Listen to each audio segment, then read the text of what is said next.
Petrol ও ডিজেলের উপর আবগারি শুল্ক লিটার প্রতি 10 টাকা করে কমানোর ঘোষণা দিয়েছে কেন্দ্রীয় সরকার। পেট্রোলের ক্ষেত্রে শুল্ক 13 টাকা থেকে কমিয়ে 3 টাকা এবং 10 টাকা থেকে শূন্যে নামিয়ে আনা হয়েছে ডিজেলের ক্ষেত্রে।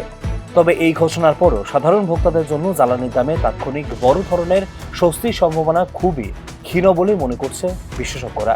সরকারি এই সিদ্ধান্তের পেছনে রয়েছে আন্তর্জাতিক বাজারে অপরিশোধিত তেলের লাগাম ছাড়া মূল্যবৃদ্ধি। সাম্প্রতিক সময়ে পশ্চিম এশিয়ায় ভূরাজনৈতিক উত্তেজনার জেরে ব্যারেল প্রতি $73 থেকে বেড়ে $105 গণ্ডি ছাড়িয়েছে ক্রুড অয়েলের দাম। এই সরাসরি প্রভাব পড়েছে বিশ্ব তেল বিপণন সংস্থাগুলোর উপর, যার উচ্চ মূল্যে তেল আমদানি করে তুলনামূলক কম দামে বিক্রি করতে গিয়ে লোকসানের মুখে পড়ছে বলে জানিয়েছে সরকার।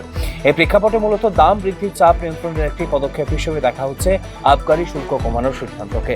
কারণ ভারতে পেট্রোল ও ডিজেলের খুচরা মূল্য সরাসরি সরকার নির্ধারণ করে না, বরং আন্তর্জাতিক বাজার দর, আমদানি খরচ এবং মুনাফার হিসাব কষে দাম ঠিক করে থাকে তেল সংস্থাগুলো।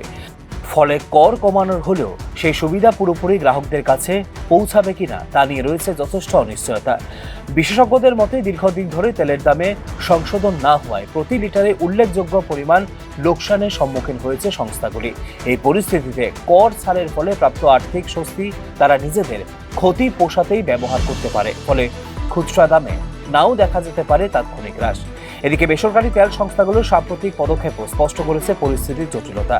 কর কমানোর আগে কিছু সংস্থা জ্বালানির দাম বাড়িয়েছে, যা থেকে বোঝা যায় বর্তমান দামে বাজার টিকিয়ে রাখা কঠিন হয়ে পড়ছে তাদের পক্ষে। অন্যদিকে রাজ্য সরকারগুলির ভ্যাট হ্রাসের উপরও অনেকটাই নির্ভর করছে চূড়ান্ত ভোক্তা স্বস্তি।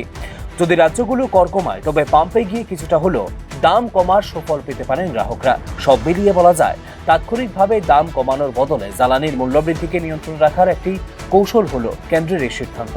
আন্তর্জাতিক বাজারে স্থিতিশীলতা না আসা পর্যন্ত পেট্রোল ও ডিজেলের দামে বড়সড় স্বস্তির সম্ভাবনা সীমিতই থেকে যাচ্ছে বলে মনে করছে সংশ্লিষ্ট মহল।